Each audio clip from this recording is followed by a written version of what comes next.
नमस्कार दोस्तों, omniscient channel में आपका स्वागत है। और आज आप इस वीडियो में जैसे बहुत ही महत्वपूर्ण, जी हाँ, टेंस के बारे में जानेंगे। टेंस क्या है और टेंस के बारे में अगर आप कुछ नहीं जानते हैं तो इस टेंस को जान लेने के बाद आप इंग्लिश में बहुत सारे जो है सेंटेंस को जो है आसानी से जो है लिखने लगेंगे। उस पैटर्न को आधार बनाकर आप बोलने लगेंगे और समझने भी लगेंगे, क्योंकि इंग्लिश का आधा जो है ज्ञान इस टेंस में ही छिपा हुआ रहता है। और किसी से पूछे, जब इंग्लिश सीखने की बात होती है तो सबसे पहले वो टेंस पे कमांड करना चाहता है।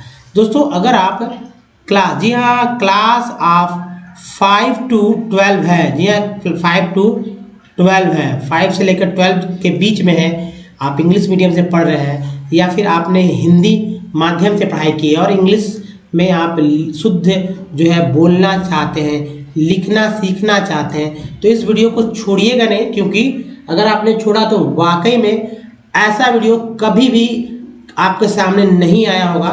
तो इस वीडियो को अंत तक देखिए। तो चलिए, सबसे पहले दोस्तों टेंस के बारे में जानते हैं। टेंस होता क्या है? टेंस पहले लिखते हैं TENSE, टेंस। बहुत सारे लोगों को लिखने भी नहीं आए, इसलिए मैंने लिखा है और आप जो है कॉपी पे नोट कर लीजिए। उसके लिए आप स्क्रीनशॉट का सहारा ले सकते हैं। हर स्लाइड के लास्ट में आप स्क्रीनशॉट ले लें।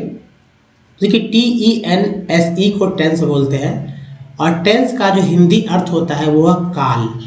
काल या समय। समय क्या होता है? आपने देखा है, वॉच देखा है, वॉल क्लॉक, ठीक है, वॉल क्लॉक देखा है तो आपने देखी होगी, घड़ी देखी होगी, ठीक है, घड़ी देखी होगी और ये घड़ी जो है समय बताता है।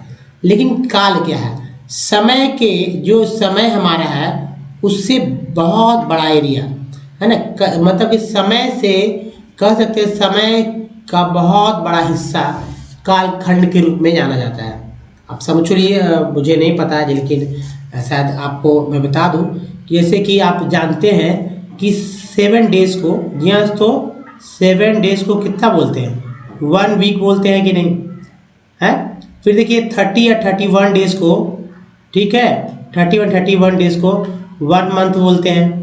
या आप दोस्तों आप और आगे बढ़ा, मैं बढ़ाता हूँ आपको, 365 डेज को, या ठीक है 365 डेज को, या आप कह सकते हैं कि 12 मंथ को 1 ईयर बोलते हैं कि नहीं। आपको ये सब पता होगा। अगर मैं आगे बढ़ाऊँ थोड़ा सा कि 10 ईयर्स को, जी हाँ, तो 10 ईयर्स को 1 सेंचुरी बोलते हैं कि नहीं, ठीक है। 10 ईयर को, सॉरी, 1 डिकेड बोलते हैं, 1 डिकेड बोलते हैं कि नहीं।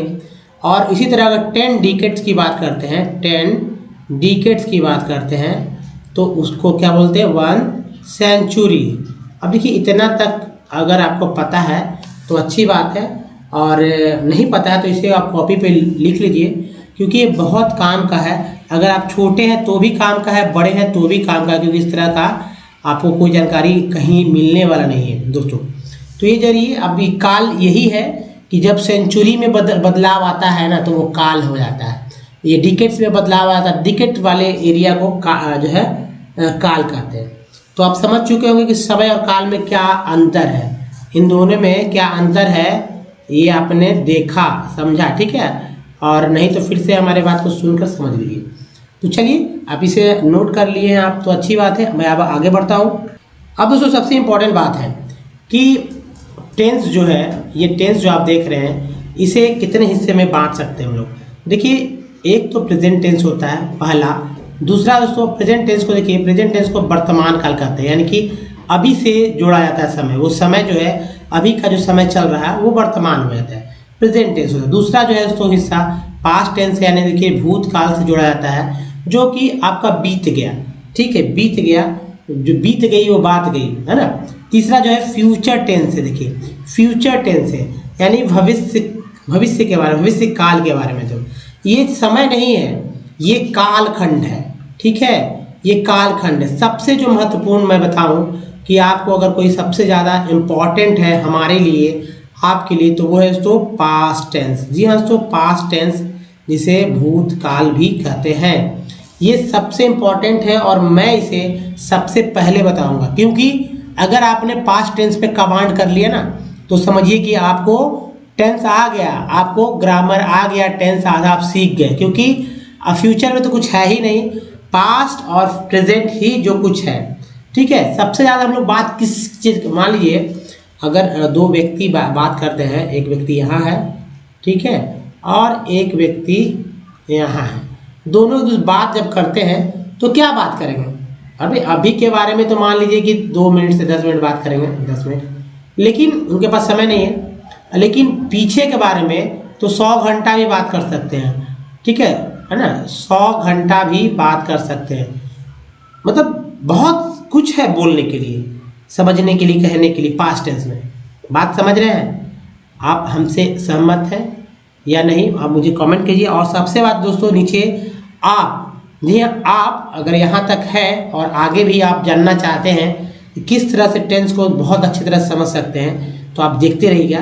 देखिए इस पूरा वीडियो में जो है दोस्तों, आपको 44 या 44 स्लाइड्स मिलेंगे। ये स्लाइड्स आपको कुछ न कुछ जो है सिखा जाएंगे और जीवन भर कहीं आपको भूलने नहीं देंगे। एक बार के बाद जीवन भर नहीं भूलने वाले हैं हमारी बातों को। तो आप अंत तक बने रहिए। और नीचे एक लाइक है, लाइक का बटन है, उसको लाइक कर दीजिए। और अपने सगे संबंधी, दोस्त मित्र, स्कूल फ्रेंड्स जो भी है, महिलाएं हैं, गर्ल्स है, घर की जो भी है, जितने भी लोग हैं, सब एक दूसरे को शेयर कर दीजिए, अपने ग्रुप में शेयर कीजिए। तो ये तो आपने देखा। उसके बाद देखिए टेंस के बारे में एक और सबसे महत्वपूर्ण बात है, क्योंकि पास्ट टेंस के बारे में सबसे पहले मैंने बोला कि बात मैं करूँगा। तो पास्ट टेंस यानी भूतकाल होते कितने हैं? देखिए शॉर्ट में मैं यहाँ बता रहा हूँ। जैसे पहला होता है पास्ट इंडेफिनिट, पास्ट में नहीं लिखा, पास्ट इंडेफिनिट टेंस होता है 1। दूसरा होता है दोस्तों पास्ट कंटिन्यूअस टेंस 2। तीसरा है पास्ट परफेक्ट टेंस 3। चौथा है पास्ट परफेक्ट कंटिन्यूअस टेंस 4। आप इसे कॉपी पर लिख लीजिए, क्योंकि ये 4 है और बहुत ही महत्वपूर्ण है 4। इस अगर चाहे प्रेजेंट हो, पास्ट हो, फ्यूचर हो, सभी के लिए ये 4 ही जो है सब टाइप्स होते हैं। अगर इसको टाइप बोले हम लोग तो इसको सब टाइप्स बोलेंगे, यानी कि समझ रहे हैं ना। अब चलिए सबसे पहले टेंस और यानी कि काल समय में सबसे पहले मैं बात करूँगा प्रेजेंट टेंस की। जैसे दूसरी बार जो प्रेजेंट टेंस में, जैसे कि आपने देखा पास्ट टेंस में, इसमें भी देखिए इंडेफिनिट टेंस है, कंटिन्यूअस टेंस है, परफेक्ट टेंस है और परफेक्ट कंटिन्यूअस टेंस है। दूसरा हो गया। तीसरा जो है फ्यूचर टेंस में, यानी भविष्य काल में, इसके भी 4 हैं, सेम टू सेम वही है। Future indefinite tense, future continuous tense, future perfect tense और फ्यूचर परफेक्ट कंटिन्यूअस टेंस। तो इसे आप कॉपी पर नोट कर लीजिए। ठीक है, तीनों के 4 है और सिर्फ आगे का हेड बदल जाएगा, हेड है ना, जैसे प्रेजेंट, पास्ट, फ्यूचर, बाकी सब वही रहेगा। अब देखिए दोस्तों सेंटेंस क्या है? सेंटेंस को हिंदी में वाक्य बोलते हैं, लोग समझते हैं, लेकिन हम लोग सेंटेंस ज़्यादा बोलना अच्छा लगता है। सेंटेंस, एक सेंटेंस को सेंटेंस बोलेंगे, बहुत सारा रहेगा तो सेंटेंसेस बोलेंगे, तब यहाँ पर वाक्यों हो जाएगा, बदल भी जाएगा यहाँ पर है। देखिए वाक्य क्या है? तो वाक्य यानी कि सेंटेंस मुख्य रूप से 4 प्रकार के होते हैं। कितने प्रकार के होते हैं? 4 प्रकार के। कितने प्रकार के? 4 प्रकार के। एक मतलब इंग्लिश में जो है आप यहाँ सेंटेंस देखेंगे उसमें मैं बात कर रहा हूँ, जो मुख्य रूप से, ठीक है, मुख्य रूप से, ये मैंने मुख्य रूप बता दिया आपको। एक पहला सो अफर्मेटिव, अफर्मेटिव पढ़ना और स्पेलिंग जानना दोनों जरूरी है। अफर्मेटिव यानी जिसको सेंटेंस, इसको हिंदी में, हिंदी बोलने लोगों को नहीं आता है और मैं भी नहीं बोलता हूँ। स्वीकारात्मक यानी जो बात हम लोग स्वीकार कर लेते हैं, यानी कि एक्सेप्टेबल है ना, कि भाई चलिए ठीक है, ओके, इट्स ओके। दूसरा बात है दोस्तों, दूसरा सेंटेंस है वो नेगेटिव है। नेगेटिव सेंटेंस का मतलब होता है नकारात्मक, यानी कि नेग्लिजेंस, यानी कह सकते इसमें न डिनाई कर देते हैं हम लोग ना, ये तो होगा ही नहीं, आप कितना भी कर ले, मतलब सेंस वही है और समझ सकते हैं कि नकारात्मक किसे। तीसरा जो है इंट्रोगेटिव सेंटेंस, यानी कि प्रश्नवाचक वाक्य का मतलब है कि कुछ बातें जो हम लोग पूछते हैं, जानना चाहते हैं, समझना चाहते हैं, इसके लिए हम लोग कुछ बातें को जो मतलब कि जानने के व्यू से हम लोग पूछते हैं, तो उसे इंट्रोगेटिव सेंटेंस कहते हैं। ठीक है, उसके जवाब बदले में जवाब आता है, आंसर आता है। तीसरा यानी चौथा जो है, तीसरे के बाद नेगेटिव इंट्रोगेटिव, यानी कि ऊपर वाले दो को मिलाकर चौथा बन गया है नेगेटिव इंट्रोगेटिव सेंटेंस, यानी नकारात्मक प्रश्नवाचक वाक्य। अब इसे एग्जाम्पल्स को मैं आपको हर एक स्लाइड में मैं बताऊंगा, हर एक टेंस के साथ, जो कि बहुत ही महत्वपूर्ण है। तो दोस्तों सेंटेंस तक आपने देखा। सेंटेंस के बाद देखिए सबसे इंपॉर्टेंट चीज है सब्जेक्ट चार्ट। सब्जेक्ट चार्ट यानी कि कर्ता का जो है सूची है। कर्ता कौन है? कर्ता सभी वाक्य जब हम लोग बोलते हैं तो कर्ता क्रिया यही सब हिंदी में, हिंदी व्याकरण में। अब यहाँ देखिए SL नंबर में लिखा है, यहाँ PL नंबर लिखा है, SL नंबर नीचे लिखा हुआ है, PL नंबर यहाँ पर नीचे लिखा हुआ है। SL number means singular number, PL number means plural number, singular number plural number, singular number plural number. अब सिंगुलर नंबर में है I, you, he, she, it, this, that, this girl, that boy, Ramesh. आप याद कर लीजिए singular number में है I, you, he, she, it, this, that, this girl, that boy, Ramesh. और भी आगे हैं, ठीक है, लेकिन मैंने यहाँ नहीं लिखा क्योंकि आप तो अलग से सब्जेक्ट दे ही सकते हैं। प्लूरल नंबर में है we, you, they, this, those, these girls, those boys, Mrs. अब ये कैसे हुआ भला? तो सिंगुलर नंबर I का प्लूरल होता है वी, हिंदी में I मीन्स मैं, और I का प्लूरल हो गया बी मीन्स हम लोग। U का प्लूरल होता है यू, तुम, आप, तुम लोग, आप लोग। ही जो है वो पुरुष, आदमी, लड़का के लिए, पुरुष जाति के लिए, समझ सकते हैं ना, जो लड़के हों उसके लिए ही का इस्तेमाल होता है। और उसका प्लूरल होता है दे, यानी कि वे लोग। सी मीन्स वह होता है स्त्रियों के लिए, महिलाओं, लड़कियों के लिए, इसका प्लूरल होता है दे, वे लोग। इट जो है निर्जीव, कोई निर्जीव वस्तु कर सकते हैं, समय के बारे में, मौसम के बारे में, ये सब के बारे में जो है बहुत हम लोग करते हैं, तो इट का इस्तेमाल करते हैं। इट मीन्स यह होता है, इट का प्लूरल भी होता है दे। दिस मीन्स होता है यह, और ये नज़दीक, कोई भी चीज़ नज़दीक होता है। तो वाक्य जब कुछ ऐसा सेंटेंस वाक्य बोल रहे हो, जब नज़दीक के बारे में वहाँ सूचना दे रहे हो या जानकारी दे रहे हो तो दिस लगाइएगा। इसका प्लूरल होता है दिज। दिज मीन्स होता है ये सब, यह सब। दैट जब कोई चीज़ दूर होती है तब दैट का इस्तेमाल करते हैं, वहाँ पर उसको बोलते हैं दोज, वह सब, वे सब। दिस गर्ल मीन्स होता है यह लड़की, और इसका प्लूरल होता है दीज गर्ल्स, यानी कि ये सब लड़कियाँ। दैट बॉय मीन्स होता है वह लड़का, और इसका प्लूरल होता है दोज बॉयज, यानी कि वे सब लड़के, ठीक है। अब देखिए रमेश, कोई मान लीजिए किसी का नाम भी तो हो सकता है, और उसको कैसे प्लूरल बनाएंगे? तो मेसर्स लिख देंगे, M बड़ा ऑब्लिक S छोटा, रमेश लिख देंगे, रमेश सब या रमेश लोग। तो इसे याद कर लीजिए, जो बहुत जरूरी है, और हर एक सेंटेंस में ऐसे ही याद कर रखना है। अगर आपको इंग्लिश बोलना हो, लिखना हो, तो ये जरूरी है कि आपको इस तरह से आना चाहिए। हाँ, 100% अगर आप ये कर लेते हैं तो कभी भी झंझट में नहीं पड़ने वाले हैं, क्योंकि इसी को आधार बनाकर आप सेंटेंस बोलेंगे, लिखेंगे। अब देखिए सबसे इंपॉर्टेंट दोस्तों WH क्वेश्चन। WH क्वेश्चन या इसे इंट्रोगेटिव प्रोनाउन भी कहते हैं, कौन कौन होता है? देखिए एक 8 होता है इंट्रोगेटिव प्रोनाउन या WH क्वेश्चन, जैसे कि व्हाट, वेयर, वाई, हु, ठीक है, what, where, why, who, which, whose, when, how, ठीक है। तो देखिए व्हाट मीन्स होता है क्या,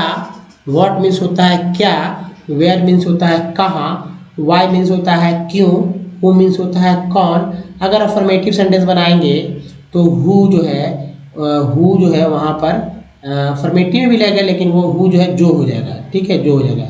लेकिन इंट्रोगेटिव और नेगेटिव सेंटेंस में हु का इस्तेमाल हम लोग करेंगे कौन के लिए। उसी तरह विच के बारे में भी है। हाउ मीन्स होता है कैसे, व्हेन मीन्स कब, हुज मीन्स किसका। और इसी को अगर अफर्मेटिव में बनाएंगे तो हुज मीन्स होता है जिसका।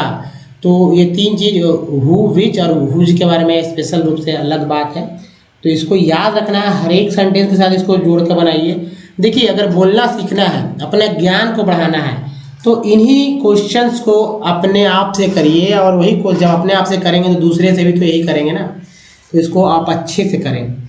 अब चलिए फॉर्म नंबर 1 पे आते हैं दोस्तों। चूँकि अब पास्ट टेंस शुरू होने वाला है। जी हाँ, पास्ट टेंस का 4 फॉर्म है। ये पहला फॉर्म की चर्चा यहाँ पर मैं करने जा रहा हूँ। फॉर्म नंबर 1 क्या है? फॉर्म नंबर 1 तो पास्ट टेंस में फॉर्म नंबर 1 कुछ नहीं है, नाम मैंने दिया है, इसको भूतकाल कहते हैं। क्या बोलते हैं? भूतकाल। सेंटेंस को पैटर्न को समझना है, ठीक है। और पास्ट इस इंडेफिनिट टेंस फॉर्म नंबर 1 में माना जाएगा। क्या माना जाएगा? पास्ट इंडेफिनिट टेंस, क्योंकि है ना पास्ट इंडेफिनिट टेंस। और पास्ट इंडेफिनिट टेंस के ही 4 रूप है। 4 रूप है। कितने? 4 रूप सेंटेंस। यहाँ पर सबसे जो डराने वाला हिस्सा होता है पास्ट टेंस ही होता है। और यानी कि टेंस में सबसे ज़्यादा डर लगता है। डर लगता नहीं, लोगों को पता नहीं है कि पास्ट टेंस ही सबको डरा जाता है। नहीं सीखने का सबसे महत्वपूर्ण कारण, सबसे मेजर रीज़न जो है वो पास्ट टेंस ही है। तो पास्ट टेंस में अब जैसे हिंदी में अगर आप ग्रामर की बात करें तो ये सब सारे वाक्य लिखे होते हैं तो लोग समझता है कि भाई ये पास्ट टेंस में था थे थी वगैरह, गया था गए, लेकिन ये सब भूल जाइए आप। ये सब बच्चों की बात है। आप बड़े हैं, अगर बच्चे हैं तो कोई बात नहीं, बड़े हैं तो देखिए।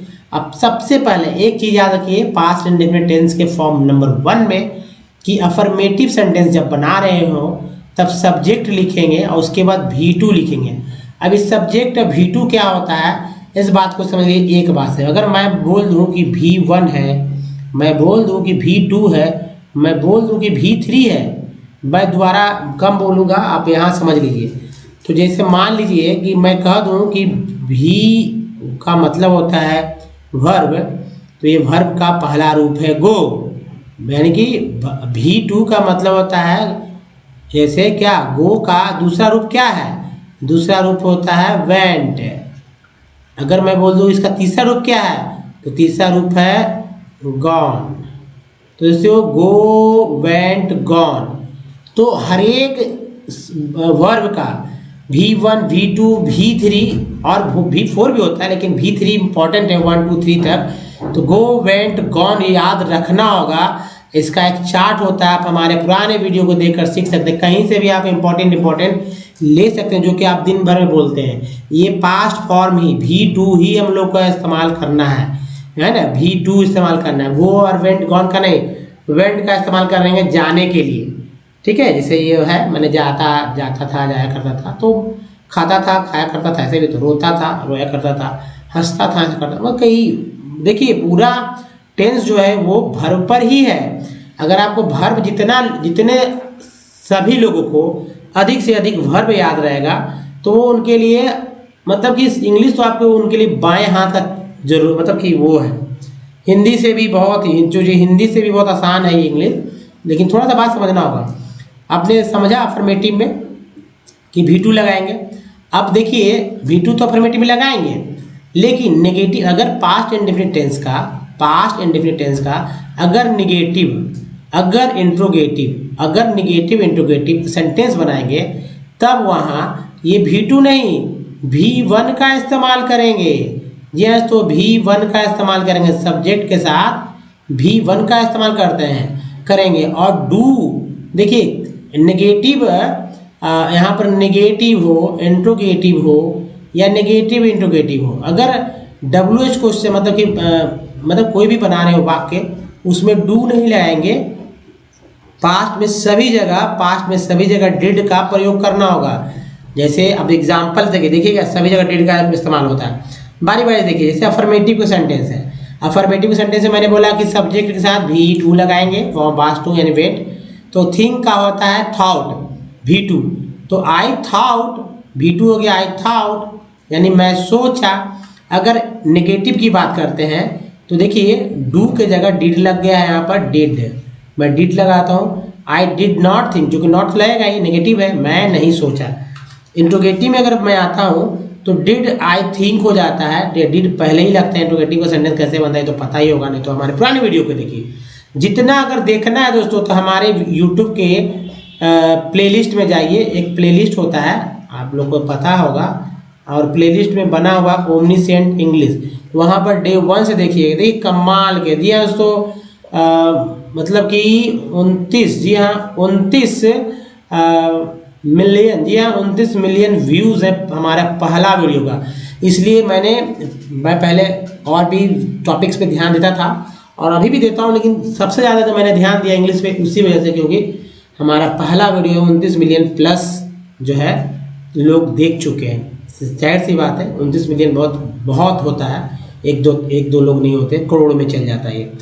तो उन लोगों को पता नहीं था बेसिक चीज़, तो मुझे लगा कि इंग्लिश के बारे में ज़्यादा जानकारी, और सबसे ज़्यादा मैंने किसी सब्जेक्ट पे आज तक फोकस किया तो वो इंग्लिश के पे। तो जिनको लिखने नहीं आता, कहते हैं लिखना सीखना चाहते हैं, बहुत सारे लोग कहते हैं लिखना सीखना चाहते हैं। भाई लिखना सीखना चाहते हैं तो इन सब बातों को याद रखना है, लिख, और इसी को आधार बनाकर सेंटेंस बनाना है। इस तरह के जैसे सेंटेंस है, मैं सोचा, आप बदल बदल के लिखिए, इस पे लिखिए, और या और देखिए negative interrogative, did I not think, क्या मैं नहीं सोचा। अगर आप कमाल करना चाहते तो यही है कमाल करने का समय, ठीक है। अगर आप एक और बनाना चाहते, WH क्वेश्चन तो मैंने बताया था ना, आप पीछे जाकर देख लीजिए WH क्वेश्चन क्या कौन कौन सा होता है। जैसे व्हाट ले लिया मैंने, व्हाट डिड आई थिंक, बस इसमें या कह सकते हैं इंट्रोगेटिव नेगेटिव के सेंटेंस में शुरू में ही व्हाट लगा दे तो मजा आ जाएगा। वो हिंदी में कोई बदलाव नहीं है, खाली वाक्य बदल, जैसे क्या मैं सोचा तो मैं क्या सोचा, ठीक है। व्हाट डिड आई थिंक, तो ऐसे बोलिए I thought, I didn't think. देखिए तो पहला में V2 आ गया, लेकिन उस सब जगह थिंक आ रहा है, और डू की जगह डिड, मतलब बाकी सभी जगह डिड पास्ट में। आपने देखा फॉर्म नंबर 1 दोस्तों। अब फॉर्म नंबर 2 की बारी है। फॉर्म नंबर 2 जो है बहुत सावधानी से देखिएगा, क्योंकि आप जैसे फॉर्म नंबर 1 देखा, फॉर्म नंबर 2 भी उसी तरह। आपको हिंदी में तो कहीं अंतर नहीं लगेगा, लेकिन इंग्लिश बदल जाएगा। अब जो है दोस्तों डराने का खेल चालू हो गया। सभी लोग डर जाइए वुड को लेकर। वुड मीन्स लोग समझते हैं विल का पास्ट होता है वुड, जी नहीं, वुड का कोई मतलब ही नहीं होता, फालतू का ये आ गया है डराने के लिए। अंग्रेज लोग क्यों डराते हैं इसको वुड को लेकर मुझे नहीं पता, मैं भी डर जाता हूँ, ठीक है। कहीं वुड को लेकर मैं सेंटेंस भी बोलने में बहुत असमर्थ हो जाता हूँ कभी। तो देखिए एक तो सब्जेक्ट के साथ वुड लगाएंगे, फिर V1 लगाएंगे। V1 क्या होता है मैंने बता दिया है, डिस्कस नहीं करूँगा। और affirmative, negative, interrogative, negative interrogative 4 sentence होते हैं। में सभी में पास्ट जो है वुड का प्रयोग हो सकता है, कर सकते हैं, कर लीजिए। अगर आपने नहीं किया है तो करना सीखिए। वुड का प्रयोग करके सेंटेंस बोलना सीखिए, बोलिए, लोगों को डराइए। अगर इंग्लिश में डराना है ना तो बस वुड का प्रयोग करके डरा दीजिए, ये 100% में काम करने वाला है। देखिए अफर्मेटिव में आई वही था, आई थिंक था, बस वुड लगा दिए। आई वुड थिंक, बात वही है, आई वुड थिंक। नेगेटिव है आई वुड नॉट थिंक। देखिए हिंदी अर्थ में कोई बदलाव नहीं है, लेकिन डराया जा रहा है। फिर देखिए वुड आई थिंक है इंट्रोगेटिव में, नेगेटिव इंट्रोगेटिव में वुड आई नॉट थिंक। और अगर बात कर लेते हैं WH क्वेश्चन के साथ भी, तो व्हाट वुड आई थिंक, बस डरा दिया गया, लोग डर गए। अब भाई वुड लेके भाई व्हाट WH क्वेश्चन के साथ वुड जब जोड़ते हैं ना तो और लोग डर जाते हैं। WH क्वेश्चन के साथ जब वुड लेके चलते हैं तो डर जाते हैं। वुड, शुड, वुड ना, वुड, शुड, कुड, यही सब जो है डराते हैं। लेकिन कुड का अर्थ अलग है, यहाँ कुड कुछ है, यहाँ वुड मतलब कुछ नहीं है, लेकिन कुड तो खैर पास्ट है कैन का, तो खैर कुड जो है, कुड की अलग चर्चा होगी, शुड की अलग चर्चा होगी, लेकिन यहाँ पर पास्ट टेंस के अंदर वुड का कोई महत्व नहीं है, सिर्फ डराने के लिए है, ठीक है, पास्ट इंडेफिनिट टेंस में। और दोस्तों फॉर्म नंबर 3 की बात करते हैं। फॉर्म नंबर 3 से आपको क्या सीखने को मिलेगा, इस बात को देखिए हिंदी में मैंने कोई बदलाव नहीं किया है, एक्चुअली है भी नहीं। अब देखिए और डरा देते हैं, चलिए और डर जाइए, लोगों को और डराइए। अगर इससे सीख लेते हैं तो सब्जेक्ट के साथ would have, might have, could have, should have और V3 लिखिए। गलती से भी कहीं वुड हैज नहीं लगा दीजिएगा, ना तो वुड के साथ, ना वुड के साथ, ना माइट के साथ, ना कुड के साथ, ना शुड के साथ। क्या लगाइएगा, सिर्फ हैज कहीं नहीं लगाना है, तभी तो लोग डरेंगे। तो दोस्तों सेंटेंस से समझते हैं, जैसे वही चीज है, जैसे आई थिंक था, है ना, तो वहां पर अब देखिए V3 की बात हो रही है। यहाँ बदलाव यही है कि जब हैव आ जाता है कहीं तो वो V3 आना ही आना है। तो I would have thought, I would have thought, ठीक से नेगेटिव, लेकिन हैव साथ में रखना है, कोई भी V3 के साथ। I would not have thought, next interrogative में would I have thought. Negative interrogative में would I not have thought. तो क्या है, वुड सबसे ज़्यादा कि हैव थॉट एक साथ है, चाहे कुछ भी हो, V3 को रखना है लास्ट में पास्ट इंडेफिनिट टेंस के फॉर्म नंबर 3 में। और इसको ध्यान रखना है इस बात को, WH क्वेश्चन में what would I have thought. अब WH क्वेश्चन तो जानते कौन है, बाकी अंतर कहीं कुछ नहीं है दोस्तों, होता है। मैं सोचा होता, मैं सोचा होता, क्या मैं सोचा होता, क्या मैं नहीं सोचा होता, क्या मैं सोचा होता, बस ऐसे ही। ये था फॉर्म नंबर 3। सबसे ज़्यादा डर यहीं से आपको पैदा करना है इंग्लिश में, या सबसे ज़्यादा आप डरते हैं तो इसी तरह के सेंटेंस को लिख कर जो है ना लोग डरा देते हैं। क्या ज़रूरत है डराने का, पास्ट में इतना अंदर तक जाने की ज़रूरत ही क्या है। लिखने वाले को सरल तरह से लिखना चाहिए।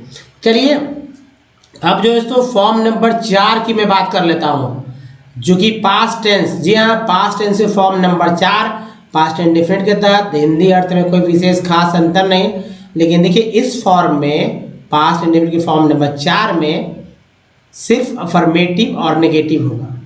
अफर्मेटिव और नेगेटिव होगा जब वाक्य के द्वारा रेगुलर, कोई काम रेगुलर हो, नियमित हो, लगातार हो, चलता रहता है, होता रहता है ना, आपको पता चले कि ऐसा लगातार हो रहा है, तो वहाँ इस फॉर्म का प्रयोग करना होगा। इसको जैसे देखिए, हर रोज लगातार, हर रोज आएगा, हर सुबह हो जाएगा, है ना, हर रोज आएगा, हर शाम हो जाएगा, हर रविवार, लगातार कंटिन्यूटी है, हर रविवार, हर माह, हर 10 तारीख, प्रति माह, प्रति साल, प्रति होली, है ना, हर होली, प्रति होली, प्रत्येक होली, हर दुर्गा पूजा, हर ईद, हर क्रिसमस। तो कुछ भी अगर दोस्तों ये है तो इसका मतलब है कि हम लोग इस तरह के सेंटेंस में पास्ट इंडेफिनिट का फॉर्म नंबर 4 इस्तेमाल करें। और यहाँ पर समझ लीजिए कि 2 ही सेंटेंस बनने हैं, अच्छा अफर्मेटिव या नेगेटिव। तो अफर्मेटिव में क्या लगाएंगे, I use to think, B1 I use to think. तो आई यूज टू थिंक मैं सोचता था, मैं सोचा था। और दूसरा है आई यूज नॉट, देखिए टू थिंक एक साथ रहेगा, ठीक है, हमेशा याद रखिएगा। टू मतलब वर्ब के साथ लगता ही है, पहले लगा कर लोग नहीं बोलते, लेकिन लगा के ही बोलना चाहिए। I use not to think, did नहीं लगाना है, ठीक है, पास्ट इंडेफिनिट टेंस है तब भी डिड नहीं लगा, तो मैं नहीं सोचा था। देखिए दोस्तों, अगर आप यहाँ तक पहुँच गए हैं तो बहुत बड़ी उपलब्धि है आपके लिए। अब देखिए इन्फिनेटिव टू की चर्चा हम लोग करेंगे, लेकिन इस वीडियो में यहीं तक रखेंगे, क्योंकि 27 मिनट 56 मिनट हो चुके हैं, 56 सेकंड हो चुके हैं, देखिए 28 मिनट लग रहा है। तो देखिए इस वीडियो में यहीं तक। अगर आप हमारे वीडियो को लाइक करते हैं और ज़्यादा लोग सब्सक्राइब करने को कहते हैं, ठीक है, शेयर करने को कहते हैं, तो और घंटी को दबा के रखते हैं, तो कल जो वीडियो आएगा तो सोच लीजिए। अब तो ये तो अभी हमारा पास्ट इंडेफिनिट ही हुआ 28 मिनट में, है ना। अब उसके बाद चलेंगे हम लोग कहाँ, कंटिन्यूअस, परफेक्ट कंटिन्यूअस, मतलब अब लगातार चलते चलेंगे और धीरे धीरे हल्का होता जाएगा। तो दोस्तों इस वीडियो में यहीं तक, धन्यवाद, थैंक्स फॉर वॉचिंग। मिलिए अगले वीडियो में ताकि आपका ज्ञान बढ़ सके और आप बहुत अच्छा कर सकें। एक लाइक नीचे कर दीजिए, धन्यवाद, थैंक्स फॉर वॉचिंग। फिर से